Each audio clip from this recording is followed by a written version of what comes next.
Hi Avish, how are you? Good, Sid. How are you?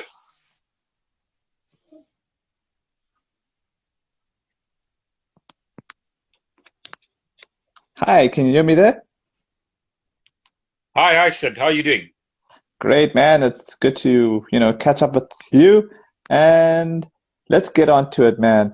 What are your thoughts on the series as a whole for the South Africa versus Pakistan? I mean, Pakistan did win 2-0, but there were some good moments for us, so much so that there were possibility that could have ended it actually at 1-0. Yeah, look, I've calmed down a bit, you know. I think if we had this conversation on Monday, a lot of Mm, emotions going through and stuff. But yeah, I seem to calm down a bit now. Uh, yeah. I'm very disappointed in in the senior players, especially in the second test. Uh, Mm, I think if you look at those three players, Elgar, Tekok, and Fef, I think there was 84 runs scored between them, which it's not good enough. mm, It's really not good enough. As you say, there were a lot of positives, right? And we can't overlook that. But I think as a whole, there was something that just wasn't right here. Um, if you look at the flow of the innings, there was always a partnership that was building, and then you had a heap of wickets that fell, and it's the same thing happened again. And that shot by de Kock off the first ball. I mean, geez, that just really sums it up. It actually sums up his entire series as a whole, as a captain and as a senior player in the side, and the team as a whole. Because I mean, the second new ball was taken by Pakistan at that point. mm, Before the game was still in the balance, you could say, in terms of win projection between both sides. But that second new ball obviously swung it completely in their favor. But when you talk about the second new ball, you've got that 15, 20 overs that you got to see out. And essentially, this is a test match. This is a test match, dude. There's no mm, need to go and have a wild swing at a ball, the first ball that you mm, face in a test match. You might as well leave it alone. I mean, that wasn't even a good ball. That ball was just moving.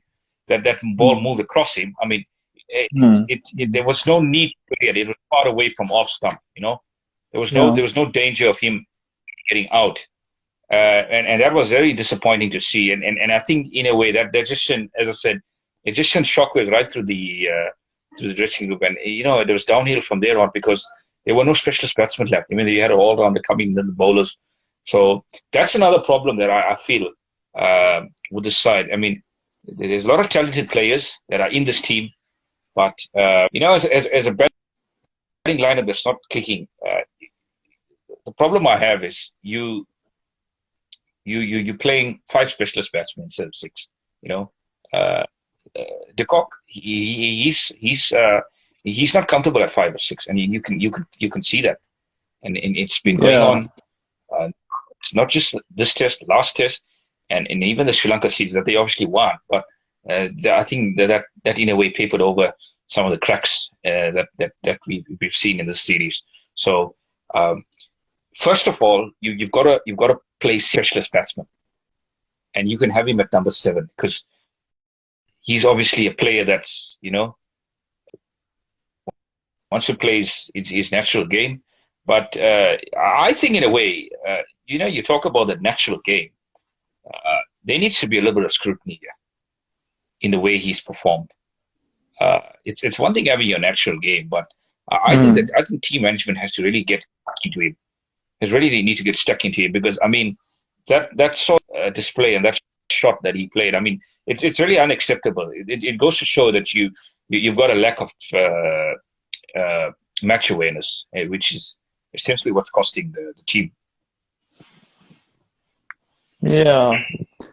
I think we can be harsh on our team, but I think we should be, in a way, giving credit to, I would say, Pakistan. And the reason why I had called them, I predicted them to win the series well before the started was because, one, as I said, they are playing in front of okay, fine. I'm not saying that obviously the fans couldn't come and watch them live, but they'll also be watching on TV, and they would have wanted to impress them dearly. And then also, I mean, when you haven't played at home, and also, I mean, how do I put it to you this way? I mean, the pitches I think did probably suit them, but obviously I did like the pitches provided in the series because if you follow the first Test match, obviously with India and England, which we will get to just now, it was the pitches that I felt were at least competitive. The first Test match, obviously India and England, the pitch was really so dead. I was expecting a draw, but then funny things happened there. As I said, we'll get to that portion just now. But yeah, I mean, I do see a lot of promise in the Pakistan cricket team after winning this Test series. They can only mean good things, unless our team has probably gone so bad that we'll only know how far Pakistan progress after this win. So it's a tricky one. Yeah, I mean, look, what it's shown is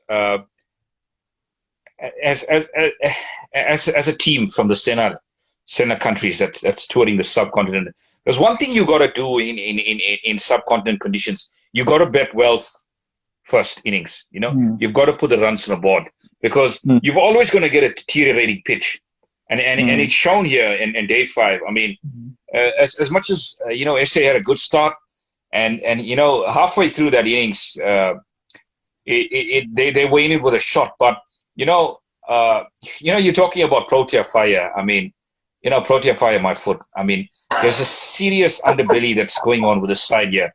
Yeah. There seems to be, the side has a serious underbelly in terms of, I think it's more of a mental block in these sort of conditions. Yeah. Yeah. You don't get a consistently good performance in these conditions. I mean, take nothing away from Pakistan. I think they outplayed them in all departments, and Yeah. it's not often that you get a I side. think they were more hungrier Pakistan because side. they were playing at home. Yeah, Otherwise, I mean, yeah. yeah, no, of course. I mean, they had to prove a point to their fans, and I know the coach Musbah was in, here, and the entire coaching staff were really under pressure. I mean, only God knows what would have happened had they lost the series, and it went the other way around. Then it would have been a totally different conversation that we're going to have now. A Yeah. totally different conversation.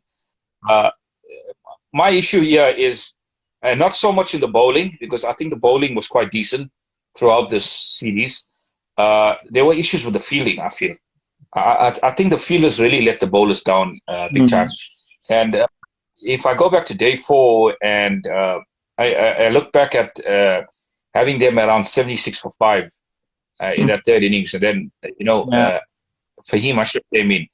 And I think the second ball he faced, he nicked to first slip, and then Elgar dropped that catch. And that was a crucial point in the game. And it just sums up the series for the Proteas. The fielders are not backing up the bowlers here, and it's rare It's that very weird. Yeah, it's rare that you say about an SA team that where essentially the fielders are not backing up the bowlers, because I mean we've had such great slip fielders in the past, and I think dropping the catch would have been criminal, but it seems like those standards have dropped a bit in the field. Yeah. The energy. I mean, if you looked at the way they bowled on that day 4, on day 4, I think it was day 4. Yes, the morning session. I mean, they looked really, really flat. They didn't look like a side that they were prepared to bowl the side out, bowl Pakistan out, because I think 250 would have been a good chase, and most probably would have got those in the end. 370, 100 runs too many. Yeah. On a deteriorating pitch, and the reverse swing spell from Hassan Ali and Shaheen Afridi. Let's not take it away, because I think that was quite breathtaking. It really took the game away, and there wasn't much resistance shown from the Proteas lower order, and I think that was a difference as well, because the Pakistani lower order contributed so many runs in the series, and that was the Proteas' ineffectiveness against the tail. They couldn't dislodge the tail. I mean, they always got those early wickets of the top order, but they couldn't dislodge the tail. The tail was so stubborn, and they scored so many runs over these two tests. I mean, it's definitely over 200 plus that the tail is contributing, which is unacceptable. Really unacceptable. And yeah, that was the difference between these sides in the end, essentially. Yeah, I was just thinking now, like when you spoke about fielding, I was thinking like I've been noticing that with the Western side of late, the fielding standards have dropped. Look at Australia. Now there's us. Then there's also have been England. England who are dropping catches, but I think they are getting better at it. So it seems like the Asian nations seem to be improving their fielding. It seems to be like the reverse. It's like the universe is, changing for the better for the Asian teams now. Must be something happening for the better. I mean, it's only good for the Asian teams if the Western nations are goofing up. But no, I think it's probably, as you say, standards. Could be many weird reasons behind it. But I think once South Africa start getting those wins again, I think we have spoken this over the WhatsApp, but I think we need to start playing teams below us just to build our confidence because we can't go inviting all these big teams and embarrassing ourselves. It's probably done us a favor that Australia haven't come down because they probably would have beaten us. I know I shouldn't say that, but that's how I feel. Yeah, I mean, that was disappointing for Australia to abandon the tour at the last minute, and I think it would have been quite an interesting series, to be honest with you. I mean, we all know the problems with SA at the moment in subcontinent conditions. So I think that's something they need to work on, and that would only come with experience. So if you look at the squad now, majority of them have gone to the subcontinent, and that's at least 3 trips now. So there seems to be a mental block. There seems to be that level of experience that's there, and there's some players, and let's talk about those players, the likes of Markham. That's obviously enhanced his reputation in this tour. I thought that innings that he played in the 4th innings, I think it was superb. And it was such a pity that nobody else was up for the fight. And Bavuma as well. I think Bavuma really enhanced his place in that middle order. And he showed a lot of fight. We always talk about players that are scoring. He needs to score more centuries, He hasn't scored a century. But I mean, let's take Bavuma for a second and let's talk about the situation that he usually comes in, for the Proteas, and it's always been a crisis. And it just sure. I mean, if he has a platform set for him, what happened in that first that century that he scored against England? There was a platform set by the top order. A lot of them scored runs. There was a big total, and he could just come and play his natural game. But you don't really see that. So it will be interesting to see if when the Proteas actually do give him that breathing space where there's already a platform set, and he can just come and play his natural game. He's got all the shots, and he's got a solid defense. He's got a solid defense that worked out in Pakistan, and that really helped him. And I mean, this there needs to be a lot of question marks on certain players, especially Faf. In my opinion, I think this was one series too many for him. I think he could have retired after the Sri Lankan series. That was a good series victory. And he performed quite well in that series. Let's not forget. I mean, weekend bowling attack or not, you still got to get the runs on the ball, and he did that. So I think that could have been a good swan song for him. I think, in a way, there were a lot of youngsters that came onto the series that ended up carrying rings and really didn't get a game. And I think perfect in place. And it would have been interesting to see how they performed. So, as I say, one too many series for Faf. I could easily. This could easily be the end for him. The series as a whole. I mean, 4 innings, didn't really score much, didn't really do much, wasn't bad. Wasn't,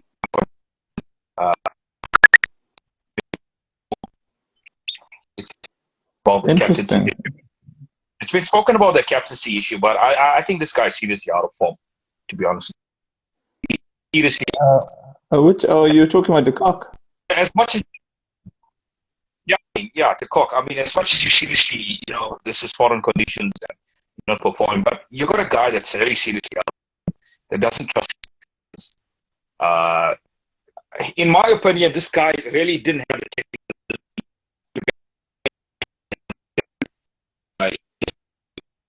not than the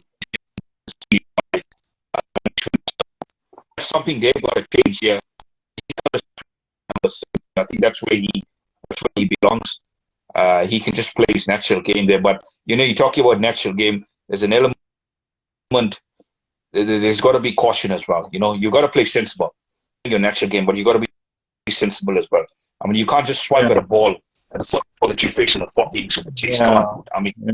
match awareness is so important, Yeah. and he's lack of that in the series.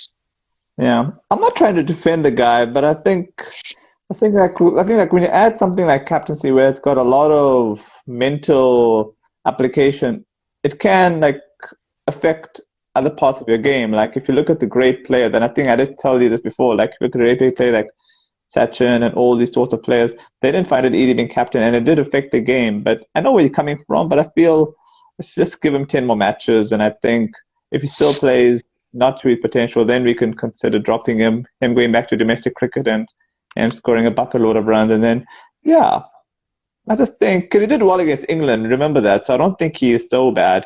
Just that I think he was mentally not there, and I think that's pretty much it. I think in his case, it's just a sort it out, and he'll be better for it. But yeah, the captaincy is definitely not for him. That's one thing we can agree Yeah, on.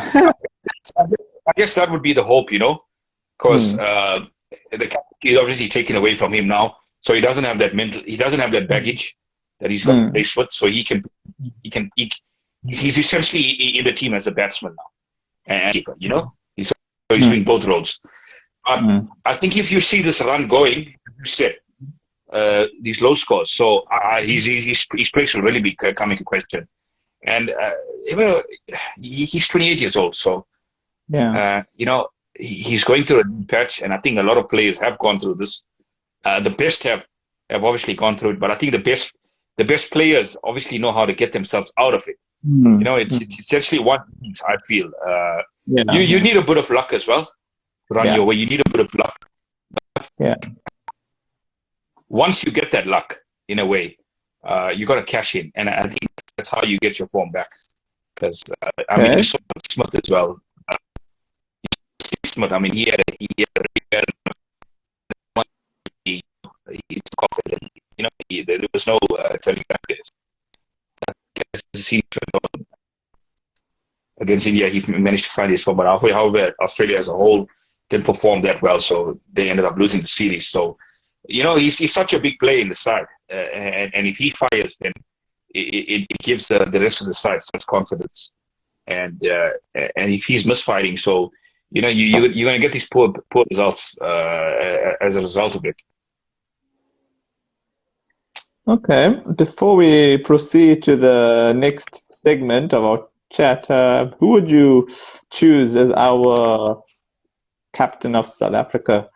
And I know you're gonna probably laugh at me, but I think I would pick either Bavuma or Keshav Maharaj, and I tell you why I would choose between those two. One, because I think they would both be willing captains, and when you're willing and you're passionate, you're gonna do well. If you know what I mean. Unless the players in the team don't respect you and all that jazz, but I'm sure they will respect those two. They're both very good human beings. They both play very well, especially Keshav. And then I think Bavuma, I don't know if you have this opinion, but maybe Bavuma should move up the order, give him some more opportunities, more responsibility, maybe more time at the crease. Maybe it might be good for it. Absolutely, absolutely. I can see him at a number four. Uh, I can see him taking up first position especially what that does.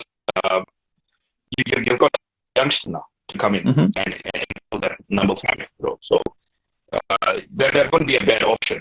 But getting back to the captaincy thing, uh, you know,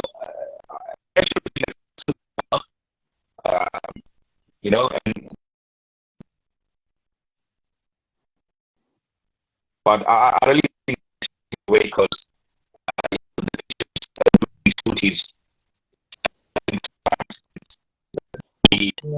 I think most captains of the past have always backed their fast bowlers.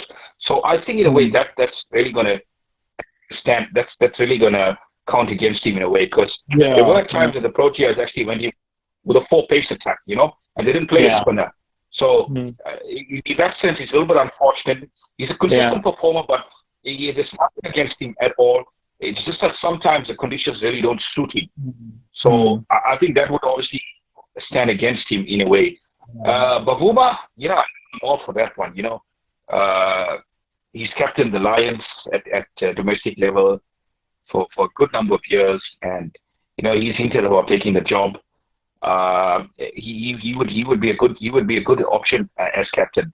And then my favorite for the job, Aiden Martin.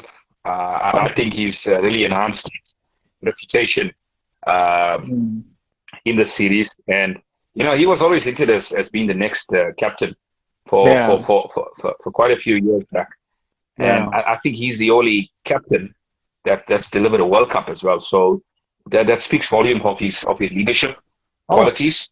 And I think that's something that needs to be considered. And he won the 119 World Cup in 2014. I think it was 2014, 2015. So, that speaks volume of his leadership qualities. And he played, Rabada played in the same team as him. So there seems to be a relationship there. Aiden wouldn't be a bad bet as captain. I mean, his age, essentially, he can run with that position for the next 10 years. Oh yeah, of course. So he wouldn't be a bad option as captain. Yeah. So I think personally he would be my favorite, because he's obviously solidified his spot in the team. Yeah, and has Bavuma as well. Bavuma's also solidified his spot. So I think Aiden is captain and Bavuma test captain. Yeah, that should be the way forward now. Okay, all right. Now let's get to the big one, India and England. A bit of a surprise. I mean, in the sense that everyone probably expected India to win the first test after their heroics in Australia. But in hindsight, I think because India hadn't played at home for a while and England has been pretty much in Asia ruling the roost, beating Sri Lanka 2-0, and Roos been in phenomenal form, double 100 in this match, and then a margin of victory by 227 runs. So, and you also were the man of the match, Joe Root. So, yeah, what do you have to say? I think that was a nearly flawless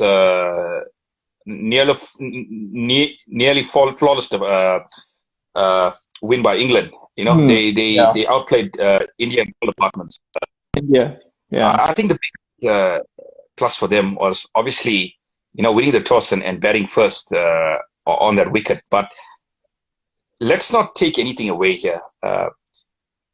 England didn't win this game because they won the toss.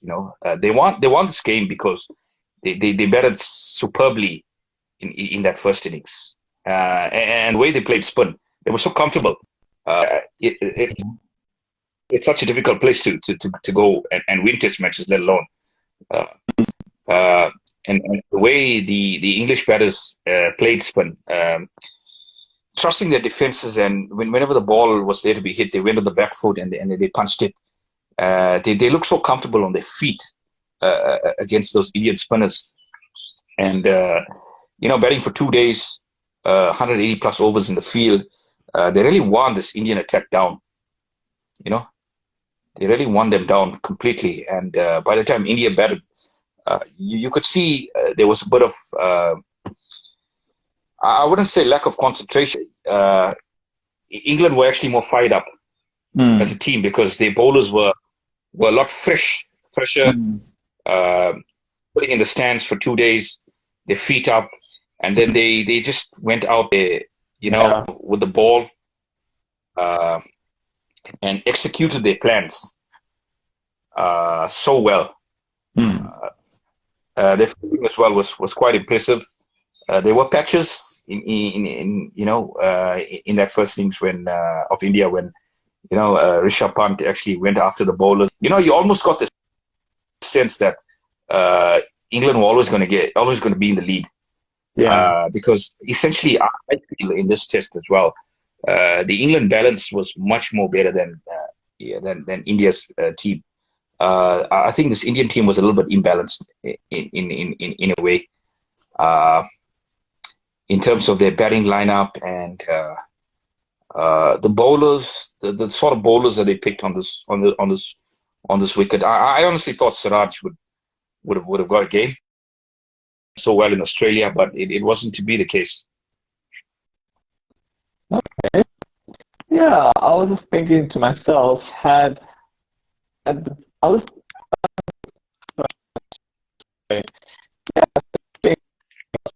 I think the selections were, in hindsight, questionable because I think they were probably more worried about the balance if they had picked Kuldeep, but I think sometimes they just got to take those gambles because were not good enough, those two other spinners. I mean, Kuldeep could have really done something, and I think, and also now that I look at this match more, I think Michael Vaughan had mentioned this to Harshad Bhogle that if India had made 450 in their first innings, the match would have been a dead draw because there wouldn't have been enough time for England to have really set the pace. I think India lost the match on their first innings, along with England's big score, but I think India lost the match from that first innings. That's a really valid point. And another point that you've got to bring up here is the way the English batsmen play the Indian spinners, as opposed to how the Indian batsmen play the English spinners. So there was quite a big contrast there in the way both teams approached the innings. India were 4 wickets down in no time. And I feel that in a way cost them the game, because if one of those batters actually got stuck in and scored a big 100, as you said, 450 would have probably been a draw because there wasn't enough time. Yeah. But I mean, let's give credit where it's due. I think that fourth innings from Jimmy Anderson was simply sensational. Was reverse swinging when he came on with 20 plus overs with the ball, 20 plus overs old, and that spell of, I think it was 3 overs or so, where he got Gill, that was well set on 50, and he got him out with a beauty, absolute beauty that came back.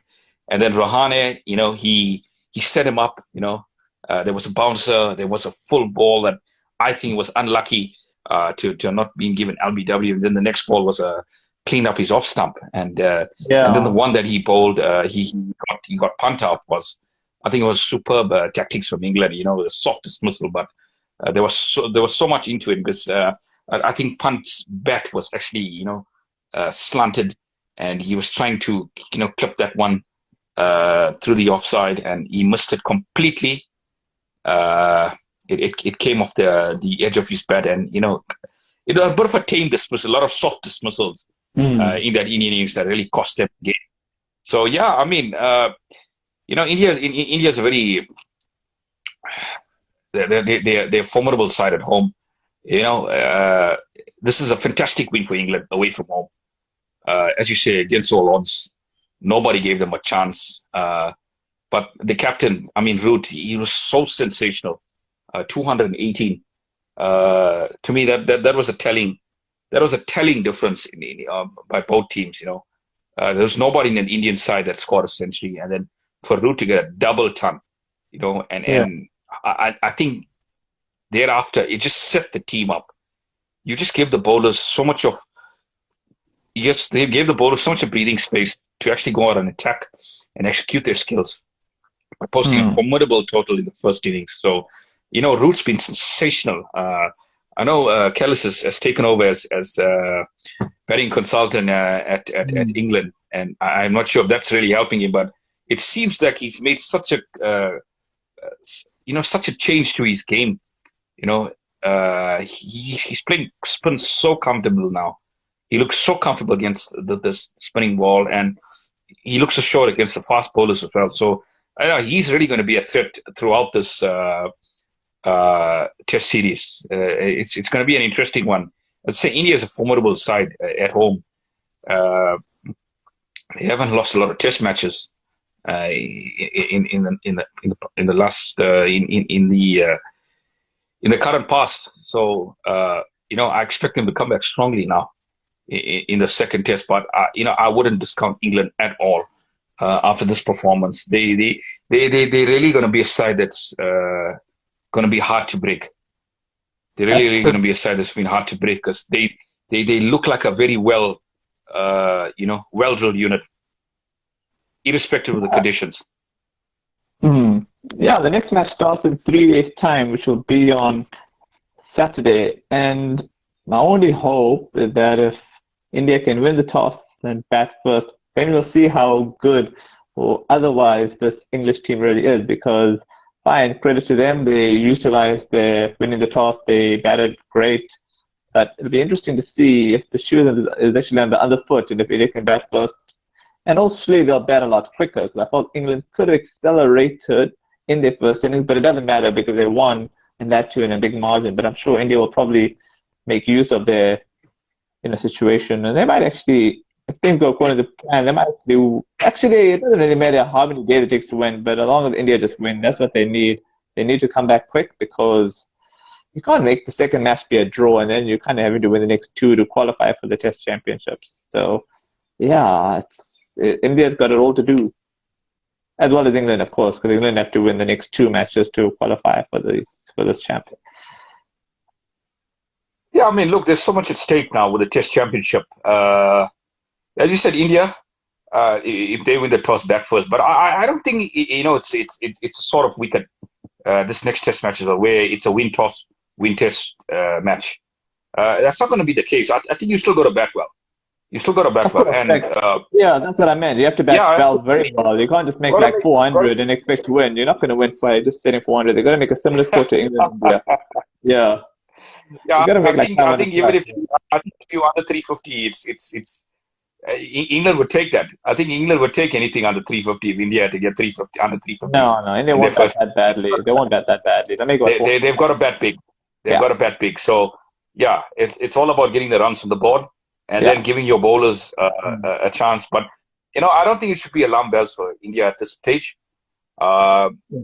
Because you tend to see it sometime in cricket where if a team doesn't perform well, and I've seen it in Indian cricket as well, where if there's one loss, there seems to be panic buttons all over, and there seems to be a whole lot of changes. But, I would think giving these players another Test match and have a go at it, I think that's the right call to make. But only time will tell if there's going to be any changes. But I think you'd be good to give these players another opportunity to actually prove themselves. And I don't think it's a change. It's a change of personnel. I think it's actually just a tactical change in the way they play. I think the spinners have obviously got to bowl a little bit faster on those tracks. Get the ball to zip in. The quicks need to be a little bit more aggressive, Use the short ball.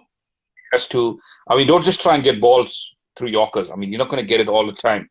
I think when the pitch is deteriorating and it seems to be at a low bounce, you can try that Yorker delivery, but try the short, but try and be aggressive. Yeah. And also with the bat as well, I think they were a bit naive with the bat. They just expected the pitch to do wonders, and they just. I think in a way they premeditated things a lot. They expected to come in there and get those big runs, but it doesn't work like that in Test cricket. You got to earn the right to score runs. Joe Root earned the right. He batted sensational. The way he played the spinners and the quicks was sublime. And he put his side in such a dominant position. So you got to earn the right to score runs in any wicket, no matter how batter friendly it is. So I expect a strong fight back from India, but as I said, this England side is going to be hard to break because they seem to be well drilled, and they know how important the series is as a whole, and you tend to get judged on these sort of series as teams from countries where there's higher bounce, there's pace and bounce, and when you come to the subcontinent, they always seem to these sort of tours also always seem to test your your technique as a batsman, and I think they've come out flying colors in this first test, but there's still a long way to go in the series. Yeah, I was just thinking now. I think there was a headline I think I sent to you on WhatsApp regarding Cody's captaincy. Do you feel like in its early days in the series, but hypothetically, should Kohli lose the series, do you feel his captaincy could be in the balance? Do you think Rahane could finally take over and then Kohli just plays as the batsman? If you're talking about a test series, I definitely feel if India go on to lose this test series, yeah, definitely his captaincy would come into question because I guess it's criminal to lose a test series, especially in home conditions in Hmm. these days, and with a much vaunted batting lineup as well. So yeah, it would definitely come into question if he ends up losing the series. Because Rahane did such a superb job in Australia. But I Hmm. feel in Australia, in a way that they had to they sort of found a way to overcome that adversity in a way. So this Indian side is not really good as favorites, but they're really good when it comes to Yeah. back against the wall. When they really are the underdog, they tend to perform better in those situations. I don't think they quite know how to play well when they have that favorites tag, on them. Because in Australia, and they play the most you'll see in modern times. Uh, they had their backs against the walls and they just found a way to lift themselves up.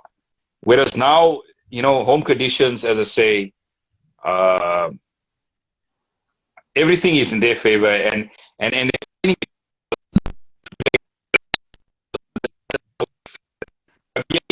look, series I think will pay shade for Kohli. His captaincy would definitely come in question, but he's still a fine player. He's still a sensational player. So he would obviously stay as primary as a batsman. But yeah, captaincy wise, I think it would come into question definitely.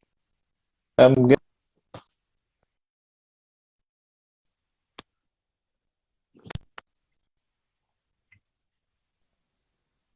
Hello? Okay, all right. And all right, I was just gonna say is that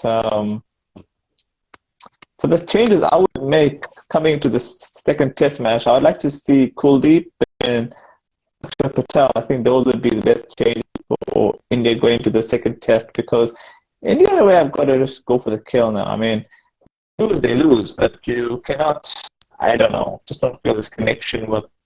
But then saying that, I don't think it'll be fair to really punish Washington Sundar because I do like the looks of them, but yeah, and they excite me. So it'll be good to see if we can get at least Kuldeep into that side.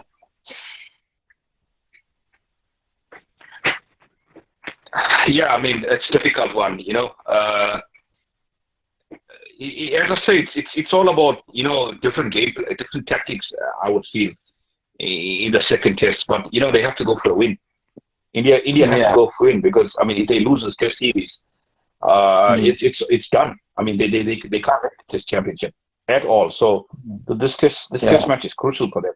So Mm. if they want to make changes, so yes, but you got to bring in the right personnel. But I think in a way they would it would be good for them to strengthen their batting, for this test match because the batting I feel it's there is a bit of vulnerability there, and it's some vulnerability that England have exploited, especially in the middle order where there's some players that are out of form. So it wouldn't be a bad idea if they could strengthen their batting and probably play uh, six specialist batsmen and you got Punt at number seven. And then you play your four frontline bowlers. You're going to go in with maybe two seamers and uh, two spinners. I mean, let's see how it goes. But Might be a bit of a risky tactic, especially it's in Chennai. It might be risky there in it's Chennai because it's it, kind of, if it's you have it, another it's a dead tough one. fish, It's a tough one. yeah. Yeah, I mean, it's a tough one. I mean, I wouldn't drop Washington. I wouldn't drop Washington because he played so Yeah, superbly in that yeah, yeah. first. Mm. He's so much of promise with the bat. He's got so much of potential. You know, essentially, you could play him. You could play him primarily as a batsman because he's that good.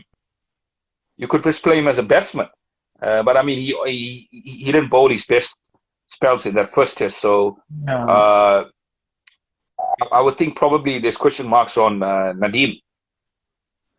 Probably. Yeah, Kuldeep Uh, for Nadeem, and then who would be like, okay, if you bring Kuldeep for Nadeem, and then who would be the replacement? Now that's the question because unless you just make only one change, which is Kuldeep for Nadeem, and you leave it like that, I guess, then you just hope that Washington, does his job because it would have been. Yeah, I mean, you can't take away Washington. Who can you replace? Like, unless you do this, you really unless can't. you unless you It's take a away tough one. Ishan Sharma and you bring an extra Patel, but then it's kind of counterproductive because Ishan Sharma is a good bowler. So I think let's just make the one change. Just keep it for Kuldeep for Nadeem. You okay with that change? You know, I was just listening to Cricket Info as well, and then Sanjay Manjrekar, he was speaking about probably bringing Siraj for Bumrah. That wouldn't be a bad idea Yeah, to raise Bumrah and Siraj yeah. because Siraj has been troubling batsman and his sort of length Mm. will obviously trouble batsmen and test their techniques. So that wouldn't be a bad option of bringing Siraj in Yeah, for Bumrah in this and I would only test suggest match. the And idea just, that Bumrah was injured. you know, resting Bumrah for one game wouldn't be a bad idea. It's a sort of rotation policy, Won the first test, they could have done you know. Or as you something say, like Ishan, that. but I mean Ishan's Yeah, I think Ishan's if so you could, experienced as well. So yeah, but then you see if no, but then you s- no, but see, but if you bring Siraj for Ishan, that's a good idea. But I wouldn't bring Siraj for Bumrah because if Bumrah is fit and firing, why change it? Why replace Bumrah just for the sake of rotation? So I think Ishan could be replaced for Siraj. I think that wouldn't be a look, bad idea. essentially, essentially India have got to win this test match. There's two Yeah, words about it. Because I think India won the first. if it's in You could England, have bring Bumrah because it wouldn't have made a major difference. I think if you had India won the first test, then you could have risked the idea. Too yeah, yeah, risky now, absolutely. I I, think. I think if they won the first test, it would have been a much easier option to rest one of those players. But I think now they have to go broke. They have to go for the win. So they would, yeah. So as you said, Kuldeep for Nadeem, that wouldn't be a bad option. And then Bumrah probably would retain his spot, and Ishant, if they really want to, go for broke, they probably play Siraj. Yeah, So yeah. yeah, it'll be interesting to see what they. Thinking of Kuldeep plus replaces Nadeem. That's it. That would be the only change. Yeah, I'm okay with that. Just the one change, and then on a final note, what's your prediction going to the second test? You feel India's gonna come back and win it, or you feel England's gonna continue their good work? Look, I expect a strong, a fight. It's a difficult,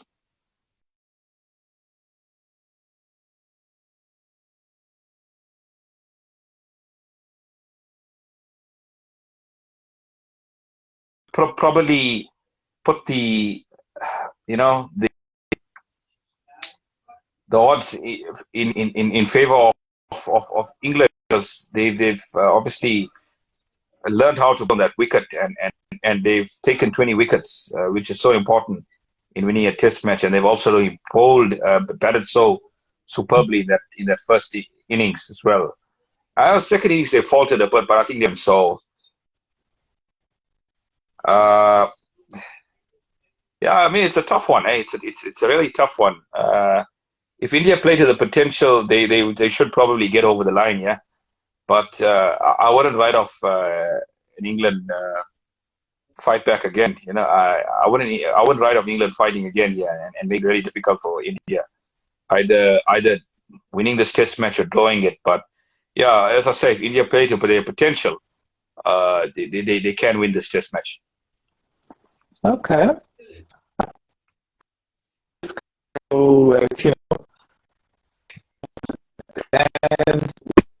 But I mean, the way England have played, the way England have played in subcontinent yeah, recently, it's cause for concern for India in a way. because they seem to have mastered these conditions. You know, so it's here comes a team, you know, that comes to India and really that's not only looking to compete but also looking to win the series. So I think India have got to be really wary here on how they approach this game. They've got to be positive, either with the ball or the bat, because I feel if England win the toss Mm-hmm. again, and Yeah, I could see a big total posted by yeah, England in the first thing. So yeah, the yeah. toss is going to be crucial for India in this Test match. They've got to win the toss and make advantage and uh, push home the advantage of scoring big in that first innings, and then giving their bowlers enough to defend and giving themselves enough time to take 20 wickets.